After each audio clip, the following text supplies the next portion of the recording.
kely nina dia efa nankafy baolina kitra. Nilalao teny amin'ireny baolipoko tany ireny no ny fialamboliny. 12 taona izy no niditra mpikambana tao anaty klioba. Amin'izao izy dia efa mpilalao baolina matiany mandrafitra ny ekipa pirenena Barea. Samy kely dia efa nanao fa izany hoe nanomboka U13 vao niditra tanatina club après za nirava le club anay tamin'izany dia nanao baolipoko tany teny amin'ny sisiny teny milalalalao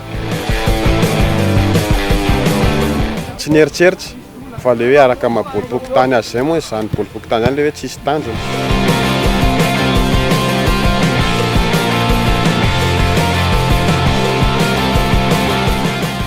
Nina mbola kely mihitsy da 7 taona nanomboka ny entoko. Ny mampiavaka ny Nina eo amin'ny vatana izy tena manatombo be. Fa ny gardien sasany samy manana fahaizana. Fa ny vatana tena manatombo be izy ao anaty cadre.